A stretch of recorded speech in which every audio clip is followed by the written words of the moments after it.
안녕하세요. 오늘도 사연 살롱을 찾아주셔서 감사합니다. 결혼 20년 차 여성이에요. 결혼 전에 남편이 그런 말을 한 적이 있어요. 결혼 20주년 때는 스위스로 여행을 가자고요. 그때는 우리의 결혼 생활이 영원히 지속될 줄만 알았기 때문에 꼭 스위스가 아니어도 어디든 함께 갈 수 있을 줄 알았어요. 그런데 어디 인생이 생각처럼 되나요? 매일매일 날씨가 바뀌는 것처럼 사람 마음도 시시각각 변한다는 걸 그때는 몰랐던 거예요. 아무리 사이가 좋던 부부도 20년 가까이 살다 보면 배우자의 숨쉬는 소리도 소음처럼 들리는 날이 온다는 걸 말이죠. 마음이 변하는 거야 어쩔 수 없겠지만 그래도 검은 머리가 팥불이 되도록 부부의 연을 맺고 살겠다고 약속한 사이라면 적어도 만날 때 그랬던 것처럼 헤어질 때도 예의는 지켜야 한다고 생각해요. 그런데 10수년을 함께 살아온 제 남편은 예의는커녕 너무도 치졸하게 이별을 통보하더군요.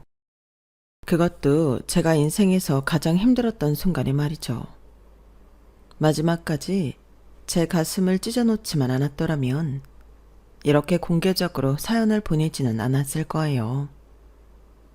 살면서 힘든 순간도 많았지만 그래도 행복한 기억도 있으니까요. 남편과 제가 처음 만난 건 대학을 졸업하고 직장인이 된 지 1년쯤 됐을 때였어요. 일도 얼추 손에 익었고 업무 돌아가는 방식도 파악이 돼서 조금은 숨을 돌릴 수 있는 상황이었어요. 그러다 보니 퇴근 후 시간을 친구들을 만나 술자리를 갖는 걸로 허비하는 날이 많았어요. 직장인들이라면 다들 아실 거예요. 전날의 음주가 다음날 컨디션에 얼마나 지대한 영향을 끼치는지를요. 그뿐인가요? 술값으로 생각지도 않은 지출을 하다 보니 월급을 받고도 통장은 늘 텅장이 되고 말았죠. 그래서 안 되겠다 싶어 술자리를 끊고 취미생활을 하기로 했어요. 수영을 배울까 영어 학원을 다닐까 며칠을 고민했지만 딱히 끌리는 게 없더라고요. 그러던 와중에 저희 오빠가 인터넷을 통해 만난 축구 동호회 사람들과 주말마다 시합을 한다는 얘기를 듣고는 당장 PC 앞으로 달려갔죠. 그렇게 한참을 서치해서 발견한 게 바로 영화 동호회였어요. 이거라면 실증 안 내고 열중할 수 있겠다 싶었죠. 사실 제가 영화를 광적으로 좋아하거든요. 지금은 고대 유물처럼 여겨지는 비디오 테이프 시절에 저는 저희 집 근처에 있던 비디오 대여점에서 VIP 손님이었을 정도였어요. 이후 DVD 대여점이 등장했을 때도 마찬가지였죠. 엄마가 그러는데 저는 4, 5살 때부터 영화를 그렇게 좋아했대요. TV에서 영화가 나오면 그 앞에 앉아 한참을 넋놓고 영화를 볼 정도였다네요. 예술 영화부터 헐리우드 블록버스터 영화까지 가리지 않고 다 찾아볼 정도로 저희 영화 사랑은 유별났어요. 그러다 취업 준비로 바빠지고 취업 후에는 회사에 적응하느라 정신이 없어서 한동안 극장도 제대로 가지 못했었죠. 그러던 차에 발견한 영화 동호회는 딱 저를 위한 취미 활동이 아닐 수 없었어요. 같은 취미를 가진 사람들이 모여 함께 취미 활동도 하고 친목을 도모할 수 있는 모임이라니 이보다 좋을 순 없었죠. 저는 그 영화 동호회에서 남편을 만났어요. 보는 걸 즐기던 저와는 달리 남편은 한때 영화 감독이 꿈이었던 사람이었어요. 하지만 어려운 집안 형편 때문에 꿈을 포기하고 직장인으로 살고 있었죠. 꿈이 밥을 먹여주지는 않으니까요. 동호회 사람들 대부분이 직장인이다 보니 주로 퇴근 후나 주말에 모여 상영회를 갔거나 단체 영화 관람을 했어요. 비슷한 성향을 가진 젊은 남녀들이 모여 여가 시간을 함께 보내다 보니 동호회 안에서 커플로 이어지는 경우가 꽤 있었어요. 저희 부부도 마찬가지였고요. 회원 대부분이 결혼 정년기의 남녀들인데다 보니 당연한 일이었는지도 모르겠네요. 동호회 내 커플이 생기는 건 문제가 아니었지만 두 사람이 결배를 하게 될 때는 꼭 문제가 생겼어요. 둘 중 하나 혹은 둘 다 동호회를 탈퇴하곤 했거든요.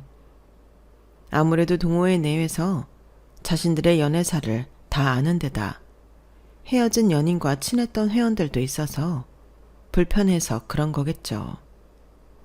다행히도 저희 부부는 결혼까지 이어진 덕분에 동호회를 탈퇴하지는 않았지만 우리가 결혼식을 올리고 1년도 안 돼서 동호회는 사라지고 말았어요. 남은 회원들의 활동도 저조하고 다들 먹고 사는데 바빠지다 보니 자연스레 그렇게 된 거였죠. 마침 저는 그 무렵 임신 중이어서 동호회 활동이 뜸했던 터라 딱히 아쉽거나 하지는 않았어요. 하지만 남편은 꽤 허전해하더라고요. 남편한테 있어 영화 동호회는 사막의 오아시스 같은 존재였으니까요. 남편이 영화 동호회 활동에 꽤나 의미를 두었던 건 그럴 만한 이유가 있었어요. 남편은 결혼 전까지 시댁의 실질적인 가장이었거든요. 아버님이 일찍 세상을 떠나시는 바람에 홀어머니 밑에서 두 동생들과 함께 살다 보니 장남으로서 일찍 책임감을 깨닫게 된 거였죠. 그런 상황에 자신의 꿈이었던 영화감독이 되겠다고 달려들기는 힘들었을 거예요. 현실과 이상 사이에서 갈등하던 남편한테 영화 동호회는 잠시나마 현실을 잊을 수 있는 유일한 쉼터였던 거죠. 그러니 얼마나 소중했겠어요. 어머님 말로는 중학생 때부터 남편은 우유 배달이며 신문 돌리는 일을 하면서 용돈벌이를 했다고 하더군요. 공부를 꽤 잘했지만 가정 형편 때문에 대학 진학을 포기하고 공장 일을 시작했고 그러다 군 복무를 마치고 돌아와 뒤늦게 수능 시험을 쳐서 야간 대학에 들어갔어요. 성적이 꽤 잘 나와서 굳이 야간 대학에 갈 필요는 없었지만 낮에는 일을 해야 해서 그런 결정을 했다고 하더군요. 다행히 남편네 회사 사장님이 제 남편을 꽤 예뻐하셔서 4년 동안 무사히 대학을 졸업할 수 있었어요. 남편이 처음 그 회사에 들어갈 때는 생산직 직원이었어요. 한마디로 공장 인부였죠. 그러다 군 생활 중에 명문대에 다니는 선임을 통해 대학 진학을 권유받았고 군 생활 동안 선임한테 1:1 과외를 받으며 수능 준비를 할 수 있었어요. 힘든 군 생활 중에 공부까지 하느라 많이 힘들지 않았을까 생각했는데 남편은 오히려 그 반대였다고 하더군요. 수능 공부를 안 했다면 2년이라는 시간이 정말 길게 느껴졌을 거야. 오히려 계획을 세우고 거기에 맞춰 공부를 하다 보니까 시간이 후딱 지나가더라고. 그리고 명문대생한테 공짜 개인과외를 받을 수 있는 기회인데 그걸 어떻게 놓쳐? 그 선임은 잘 살고 있나 모르겠네. 성실한 걸로는 세상 어디 내놔도 빠지지 않을 제 남편은 군 생활도 알차게 보냈더라고요. 대학을 졸업한 후에는 사장님 권유로 자신이 다니던 회사에 사무직으로 재입사를 했어요. 솔직히 더 좋은 회사로 갈 수도 있었는데 자기가 대학 다니는 4년 동안 많이 편의를 봐주신 사장님을 생각해서라도 그럴 수가 없었다고 하더군요. 연애 시절에 남편한테 이런 얘기를 들을 때만 해도 저는 이렇게 부지런하고 의리까지 있는 사람이라면 인생을 걸어도 되겠다는 생각을 했어요. 그래서 가진 거 하나 없는 남자임에도 선뜻 청혼을 받아들였던 거고요. 하지만 결혼식을 올리고 신혼여행에서 돌아온 그날부터 저는 내 선택이 잘못되었다는 걸 깨달을 수 있었어요. 그건 남편 때문이 아니었어요. 바로 시동생 때문이었죠. 신혼여행에서 돌아오던 날, 친정에 먼저 들러 부모님께 인사를 드리고 엄마가 준비해주신 이바지 음식을 들고 시댁으로 향했어요. 미리 어머님께 전화로 상황을 알린 뒤라서 아무 걱정 없이 시댁에 들어갔는데 거실 소파에 삐딱하게 앉아있던 시동생이 대뜸 그러는 거예요. 오후 1시 도착이라더니 지금이 몇 시야? 형수, 그렇게 안 봤는데 사람이 그러는 거 아니에요. 우리 집이 그렇게 만만해 보여요? 형수네 집보다 못 산다고 이렇게 무시해도 되냐고요. 형도 그렇게 살지 마. 결혼한 지 며칠이나 됐다고 벌써부터 여자 치마폭에 쌓여선 처갓집 개노릇이야. 형 온다고 엄마가 아침부터 얼마나 공들여 음식을 했는 줄 알아? 여자 하나 잘못 들어오면 집안이 망한다더니 우리 집이 딱 그 꼴 나겠네. 형서가, 너 무슨 말을 그렇게 하니? 처가에 먼저 들리긴 했지만 인사만 드리고 바로 왔어. 이바지 음식 준비해 놓으셨다고 해서 그거 받으러 간 거라고. 어머니한테도 미리 말씀드린 일인데 왜 네가 나서서 큰 소리야. 잘 알지도 못하면서. 남편은 슬쩍 제 눈치를 보더니 시동생을 나무랐어요. 하지만 시동생은 자기 형 말조차도 믿으려 하지 않더군요. 끝까지 성질을 내고 대들다가 자기 방으로 들어가 버렸어요. 그런데 정말 이해가 안 가는 건 어머님 태도였어요.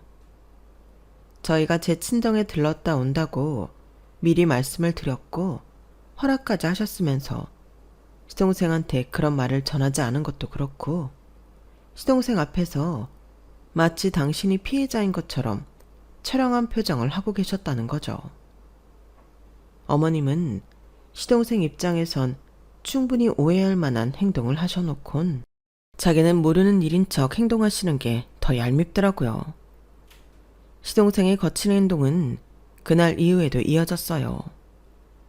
말로는 저를 형수라고 불렀지만 대하는 태도는 마치 자기 집 종부리듯 했거든요.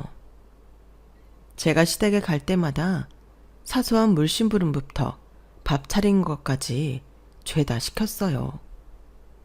자기는 빈둥거리고 집안에서 놀고 있으면서 말이죠. 처음엔 아직 철이 덜 들어서 그런가 보다 생각하고 넘기곤 했는데 이게 날이 갈수록 점점 더 심해지는 거 있죠. 제가 임신을 하고 7개월 차에 들어섰을 때였어요. 마침 추석이 돌아와서 차례 음식을 어떻게 해야 하나 고민이 되더라고요. 몸도 무겁고 당시 회사 업무 때문에 스트레스를 많이 받아서 몸 상태가 안 좋았거든요. 그래서 어머님께 전화해 전이랑 나물은 제가 준비해서 추석 당일 아침에 찾아뵙겠다고 했어요. 전이랑 나물은 저희 친정엄마가 대신 준비해 주시겠다고 해서 그렇게 하기로 한 거죠. 어머님도 그러라고 하셔서 마음 놓고 있었는데 추석 전날 밤에 시동생이 술에 잔뜩 취해서는 저희 집으로 온 거예요. 자장이 다 되어가는 시간에 누가 현관 초인종을 쉴 새 없이 연달아 누르더라고요. 저는 놀라서 잠에서 깼고 남편을 깨워 나가보라고 했어요. 그랬더니 시동생이 몸도 가누지 못하는 상태로 신발까지 신고 집 안으로 들어오지 뭐예요. 방문 틈으로 그 모습을 본 저는 서둘러 옷을 껴입었어요. 그런데 그러는 사이 시동생이 다짜고짜 욕설을 퍼붓더라고요. 에이씨, 늙은 시어머니는 차례 음식 만드느라 아침부터 개고생인데 며느리라는 년은 팔자 좋게 퍼 자고 있네. 야, 안 일어나? 당장 나와. 남편은 자기 동생의 입을 틀어막으며 조용히 하라고 야단을 쳤어요.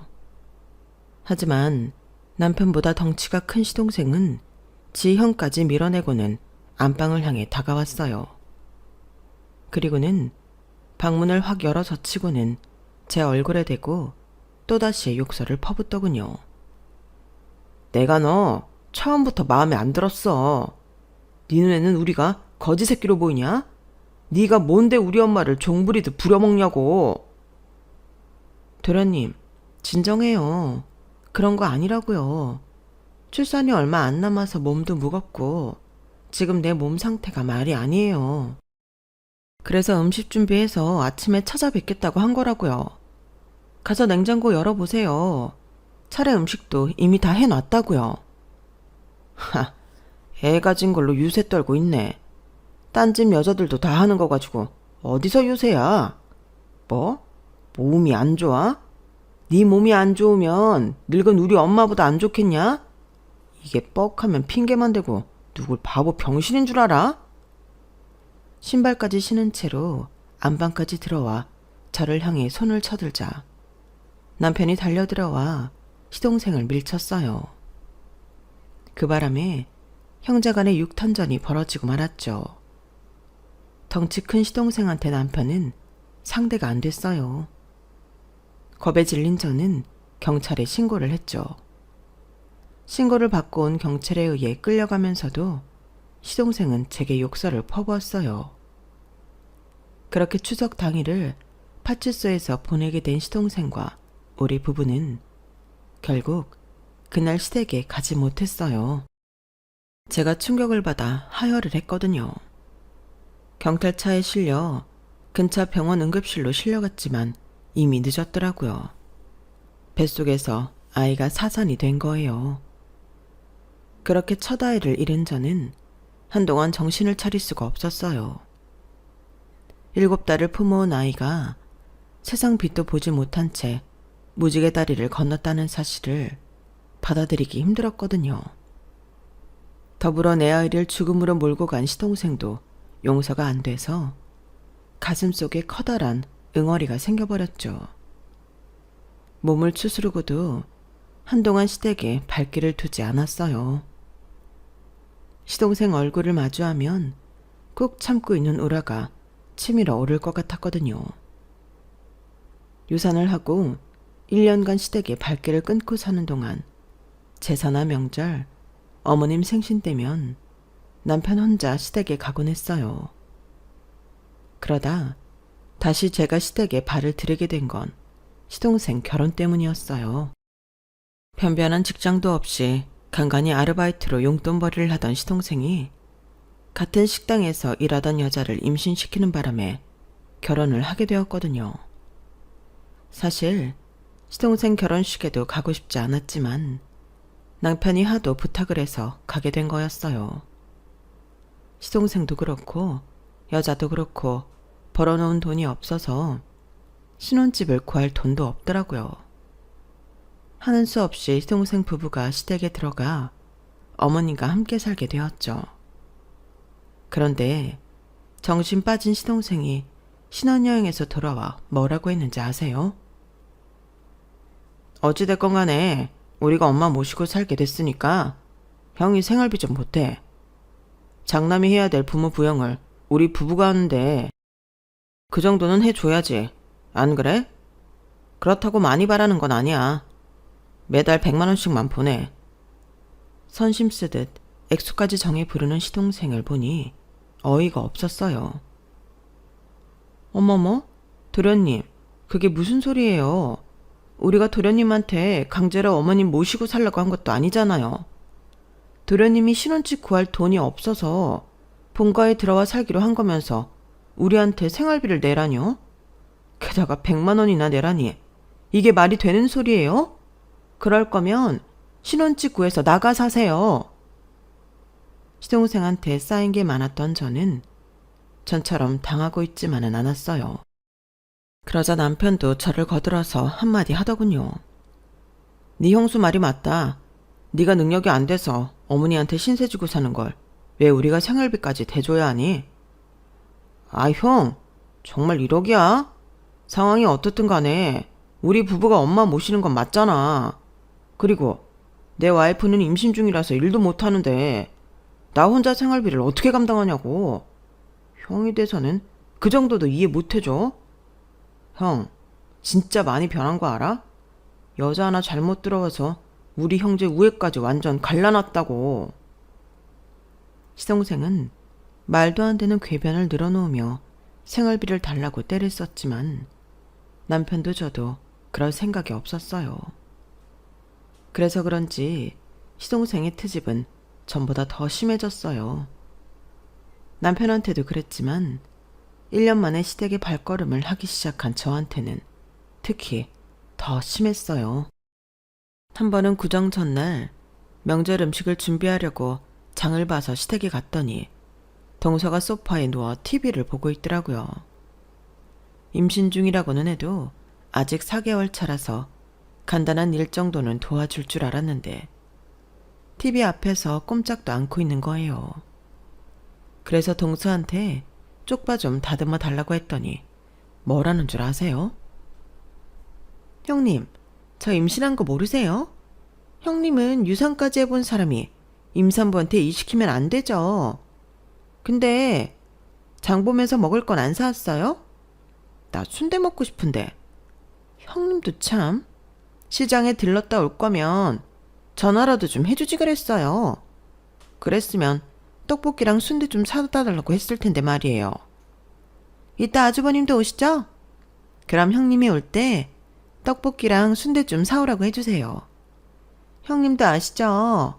임신 중에 먹고 싶은 거 못 먹으면 병 나는 거. 부탁 좀 할게요. 그리고는 과자를 먹으며 TV를 보더라고요.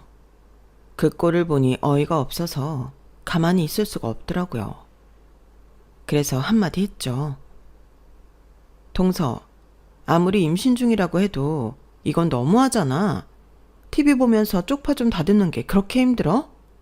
내가 어려운 거 시키는 게 아니잖아. 그때였어요. 작은 방문이 확 열리더니 시동생이 인상을 쓰고 나오더라고요. 아이씨, 일 좀 한다고 더럽게 유세 떠네. 형수는 인간이 왜 그래요? 그깟 쪽파 다듬는 거 형수가 하면 안 돼요? 왜 임신한 내 와이프 일 못 시켜서 난리냐고요. 왜? 형수는 못 낳는 자식 내 와이프가 먼저 낳을까봐 샘나서 그래요? 그래서 우리 애도 유산시키고 싶어서 그러냐고요. 심보 좀 곱게 쓰세요. 그러니 유산이 나지. 그 말을 듣는데 순간 눈이 확 뒤집어졌어요. 그래서 손에 들고 있던 쪽파단으로 시동생 뺨을 때려버렸어요. 그러고도 성이 안 풀려서 장바구니 안에 든 명태포로 시동생 머리를 마구 내리쳤어요. 그걸 말이라고 해? 내가 누구 때문에 유산을 했는데. 그간 말 안 하고 꾹 참고 있으니까 네 놈이 버린 짓 다 잊고 사는 줄 알아? 임신 7개월 된 나한테 명절 음식 안 맞는다고 술 처먹고 와서 행패 부린 거 기억 안 나냐고. 내 새끼는 그렇게 죽여놓고 네 새끼는 잘못될까봐 이 난리니? 네가 그러고도 사람 새끼야? 말해봐 이 자식아. 거의 반쯤 정신이 나간 저는 가슴을 움켜쥐고 울분을 터뜨렸어요. 마침 그때 현관을 들어서던 남편이 제 모습을 보고는 달려와 쉬무업을 하라며 등을 쓰다듬어 주었어요. 그 와중에도 시동생은 버럭 소리를 질러대며 발광을 했죠. 아이씨, 당신 미쳤어? 냄새나게 그딴 걸로 사람을 때리면 어떡해? 그리고 내가 틀린 말 한 거 아니잖아. 형수가 자식 못 지키고 죽인 것도 사실이고 내 와이프가 임신한 거 샘나서 일 시키려고 하는 것도 사실이잖아. 근데 내가 뭘 잘못했다고 이 지랄이야. 그때였어요. 저를 달래고 있던 남편이 벌떡 일어나더니 시동생 얼굴에 주먹을 날렸어요. 그리고는 주먹을 부들부들 떨면서 그러더군요. 사람이 할 말이 있고 안 할 말이 있는 거야. 자식 잃은 사람한테 어떻게 그런 소리를 할 수 있어? 네 형수가 지금 어떤 심정으로 여기에 와 있는지 너 정말 모르겠어? 네가 이 사람이랑 나한테 무슨 짓을 저질렀는지 정말 모르느냐고. 너란 놈이 글러먹은 건 진작부터 알고 있었지만 이제 더는 못 봐주겠다. 앞으로 너는 나나 네 형수 볼 생각 마. 네가 이 집에 있는 한 우린 앞으로 이 집에 찾아오는 일 없을 거야. 남편은 그 길로 저를 데리고 집으로 돌아왔어요. 그리고 그날 이후 본가엔 발도 들이지 않았죠. 시어머니를 통해 동서가 아이를 낳았다는 소식을 들었을 때도 그랬고, 이듬해 제가 아이를 출산했을 때도 그랬고, 몇 년 뒤 시동생이 이혼을 했을 때도 남편은 본가에 찾아가지 않았어요. 어머님과 밖에서 식사를 하는 적은 있어도 시동생과 함께 얼굴을 마주하는 일은 절대 없었죠. 저희 아이들이 중학교에 입학하던 해 어머님이 세상을 떠나셨을 때도 남편은 장례식장에서 만난 시동생과 눈도 마주치지 않았어요. 처음엔 나를 위해 동생과 연을 끊은 남편한테 미안한 마음이 컸지만 시간이 지남에 따라 그런 마음도 시들해졌어요. 그렇게 시간은 흘러 저희 아들이 고등학생이 되었어요. 남편과 결혼한 지 19년이 되는 해였죠. 신혼 초에 남편이 그런 말을 한 적이 있었거든요. 결혼 20주년 때는 스위스로 여행을 가자고요. 저는 그때를 대비해 수년째 적금을 들어왔어요. 지금도 그렇지만 예전에도 스위스는 물가가 비싼 나라라서 우리 세 식구가 스위스 여행을 하려면 적어도 2, 3천은 있어야 한다는 걸 알고 있었거든요. 적금이 만기가 되어 통장에 목돈이 들어오자 남편한테 슬쩍 스위스 얘기를 흘렀어요. 요즘 사람들이 스위스로 많이들 여행 가더라. 드라마에서 현빈이랑 손예진이 처음 만났던 곳이 스위스잖아. 그 정도 운을 띄우면 알아들을 줄 알았는데 남편이 묵묵부답인 거예요. 그래서 안 되겠다 싶어 대놓고 말했죠. 스위스 여행을 하려면 못해도 2주 정도는 회사에 휴가를 내야 하는데 그러려면 남편한테 미리 얘기해 둬야 할 것 같아서였죠. 여보, 우리 신혼 때 자기가 했던 약속 기억나? 결혼 20주년 때 스위스 여행 가자고 했었잖아. 나 그래서 적금도 들었어. 그게 벌써 만기가 돼서 통장에 돈이 들어왔더라고. 자기 내년 초에 휴가 낼 수 있어? 건우 학교 때문에 여름방학이나 겨울방학 중에 가야 되는데 아무래도 겨울이 나을 것 같아서 말이야. 그런데 그 말을 들은 남편이 심각한 표정으로 그러는 거예요. 여보, 그 여행 몇 년만 미루면 안 될까? 실은 내가 죽기 전에 꼭 해보고 싶은 게 하나 있는데 잘하면 곧 이룰 수 있을 것 같거든. 그러면서 남편이 그동안 자신이 준비해온 단편영화 얘기를 꺼냈어요. 틈틈이 시나리오도 다 써놨고 필름 메이커스에 들어가서 촬영을 맡아줄 사람과 주연 배우까지 이미 다 알아놨다고 하더라고요. 당신도 알잖아. 나 영화 감독이 꿈이었던 거. 그렇다고 이제 와서 내가 회사 때려치우고 영화 감독이 되겠다는 건 아니야. 다만 단편 영화 하나쯤은 내 이름을 걸고 만들어 보고 싶어. 요즘엔 DSLR 카메라로 영화를 찍을 수 있기 때문에 예전처럼 돈 많이 안 들이고도 찍을 수 있겠더라고. 당신이 허락만 해준다면 적금 들었다는 그 돈 조금만 내가 쓰고 싶은데 안 될까? 살면서 남편이 자신을 위해 돈을 쓰겠다고 한 적은 단 한 번도 없었어요. 늘 회사와 집 밖에 모르는 사람이었거든요. 그런 사람이 오죽하면 이런 소리를 할까 싶어서 단칼에 거절을 할 수 없겠더라고요. 죽은 사람 소원도 들어준다는데 산 사람 소원 하나 못 들어줄까 싶어서 알겠다고 했죠. 남편은 제 말에 뛸 듯이 기뻐했어요. 이렇게 환하게 웃는 남편 얼굴은 처음 보는 것 같더군요. 남편은 제가 준 1,000만 원으로 스텝을 모으고 장비를 빌려서 본격적으로 영화 작업에 들어갔어요. 제게 말은 안 했지만 이미 프리 프로덕션 단계는 시작돼 있었더라고요. 이제 크랭크인만 남은 셈이었죠. 그렇게 남편은 퇴근 후 시간과 주말을 이용해 영화를 찍기 시작했어요. 독립영화를 만들어 본 분들이라면 다들 아시겠지만 단편 영화를 찍을 때 가장 많이 들어가는 비용 중 하나가 바로 식비잖아요. 주말에 이른 아침부터 촬영을 시작하면 밤까지 꼬박 3끼를 다 챙겨야 해서 식비도 만만치 않았어요. 그래서 제가 아침에 김밥과 장국을 만들어서 남편 촬영장으로 찾아갔어요. 가보니 이제 갓 성인이 된 듯한 젊은 친구들 사이에서 남편이 고군분투하고 있더라고요. 제가 들고 간 김밥으로 아침을 해결한 젊은 스태프와 배우들은 잠깐 휴식 시간을 갖게 되었어요. 그런데 유독 여배우 하나가 제 남편 곁에 달라붙어서는 떨어질 줄을 모르는 거예요. 아무리 감독과 여배우라고는 해도 너무 밀접한 게 아닌가 생각될 정도였죠.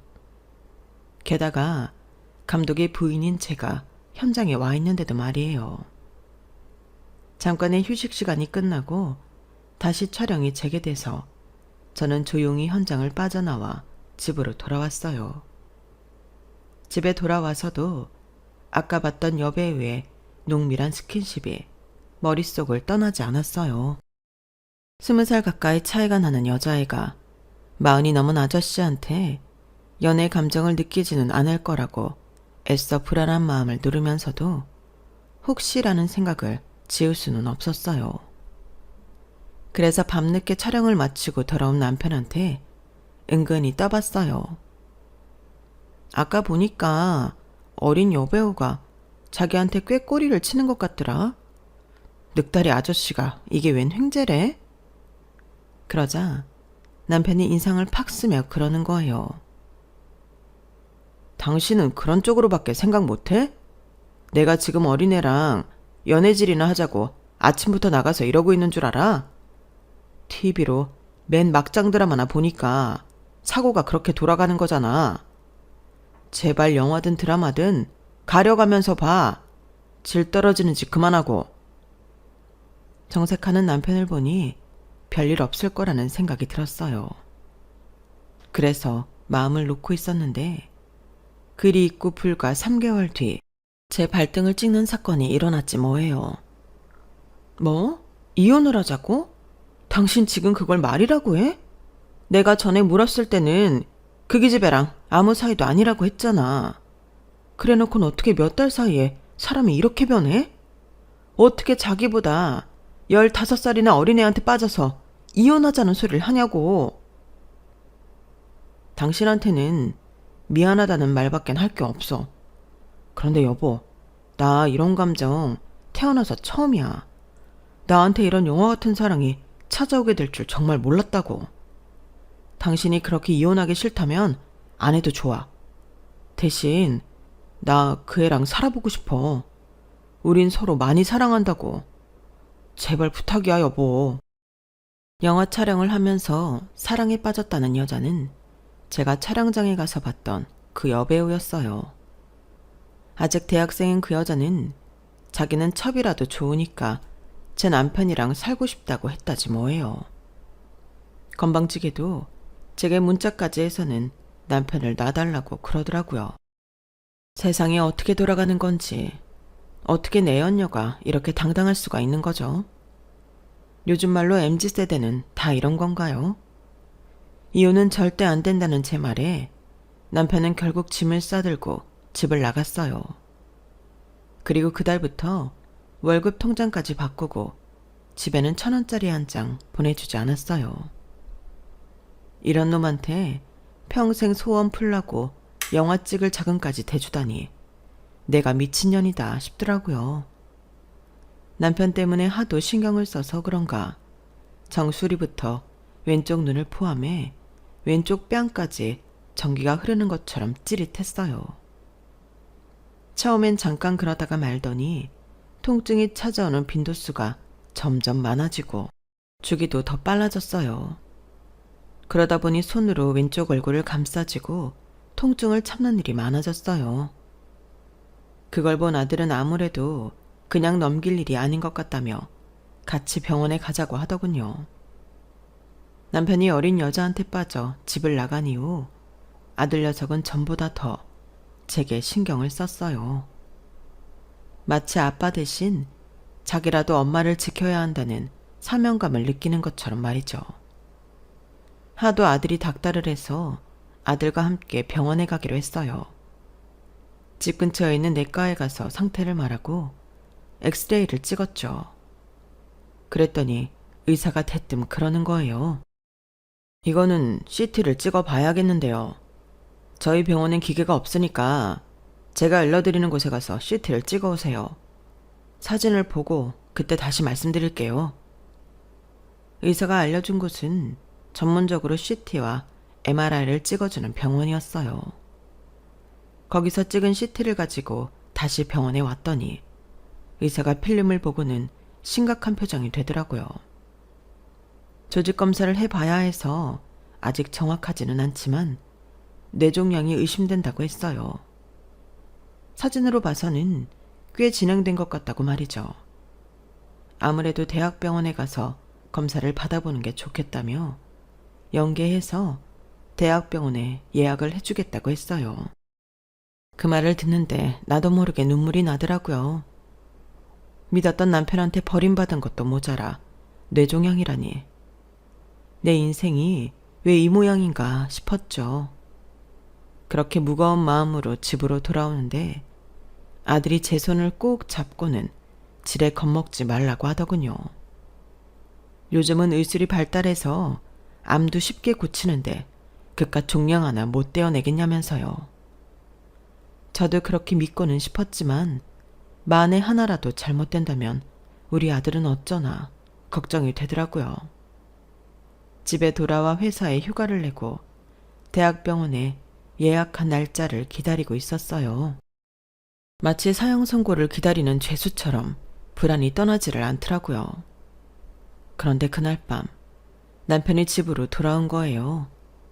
아들한테 연락을 받았다며 울먹이면서 자기가 잘못했다며 제 병이 다 나을 때까지 자기가 간병을 하겠다고 하더군요.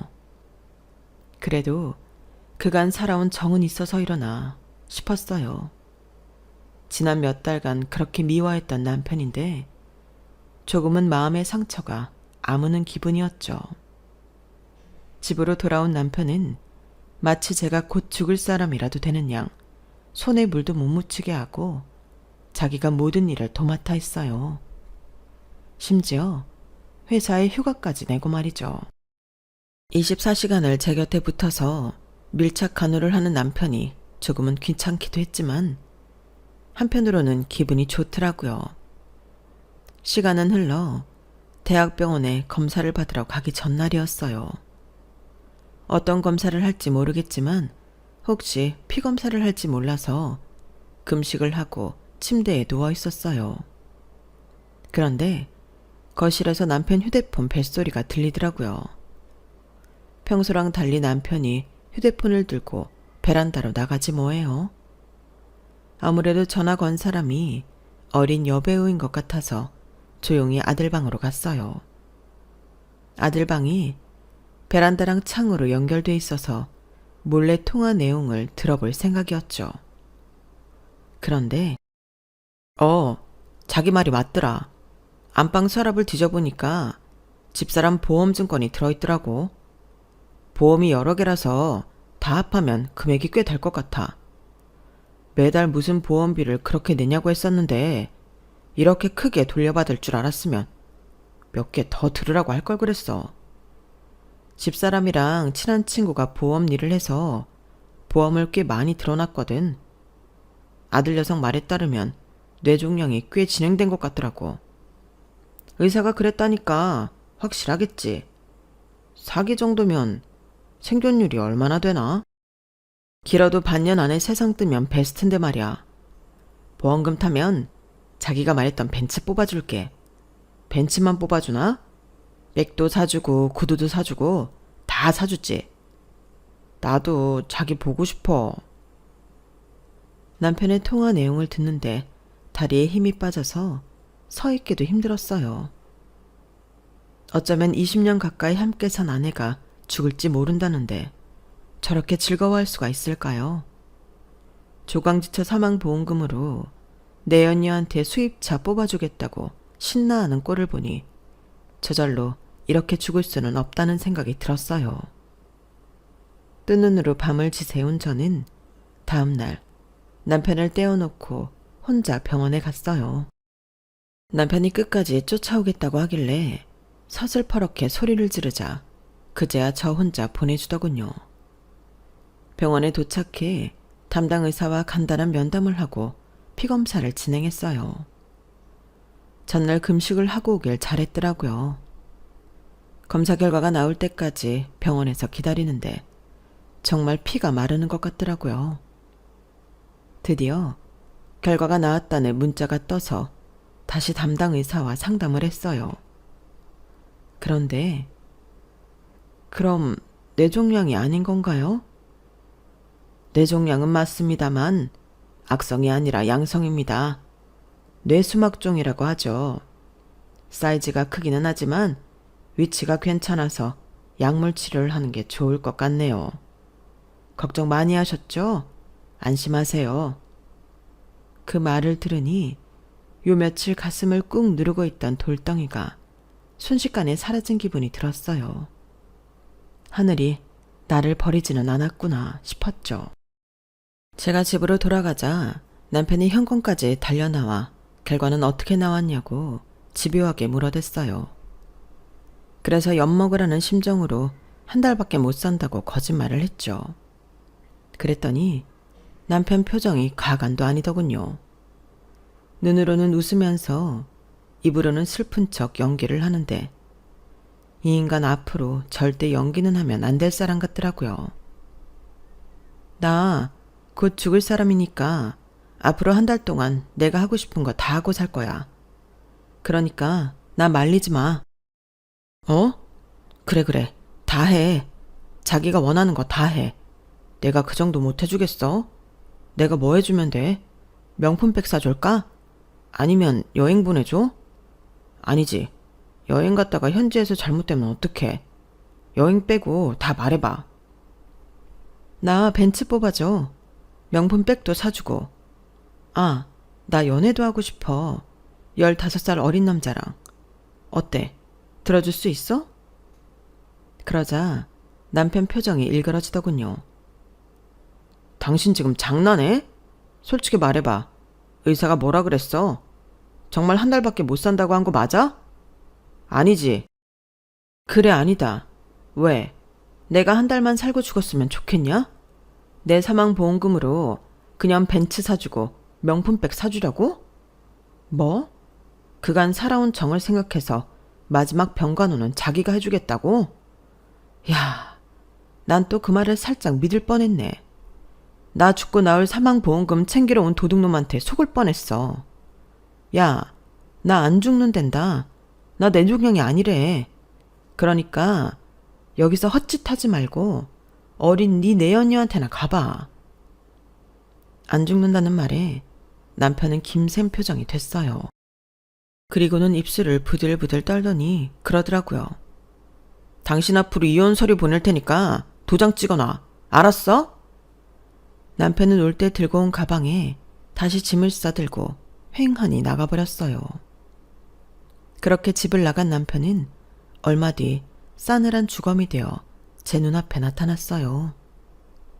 나중에 남편 친구를 통해 얘기를 들어보니 내가 뇌종양이 아니라는 사실을 내 언니한테 말했다가 이별 통보를 받았다고 하더군요.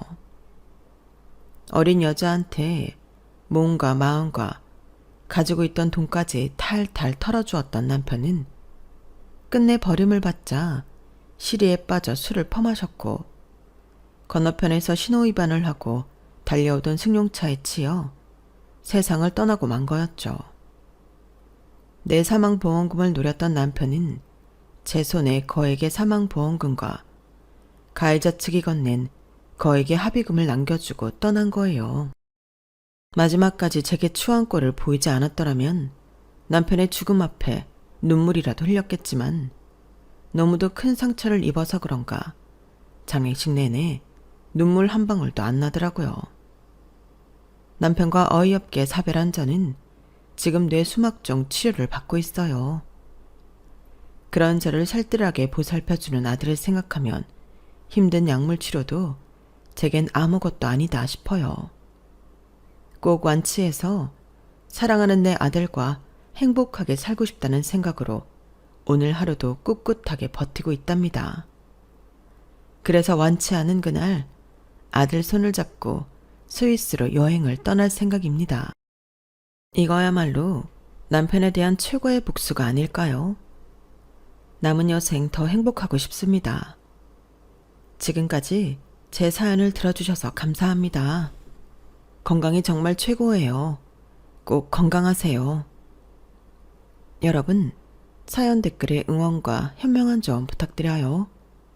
좋아요와 구독은 저에게 큰 힘이 됩니다. 오늘도 좋은 일 가득하세요.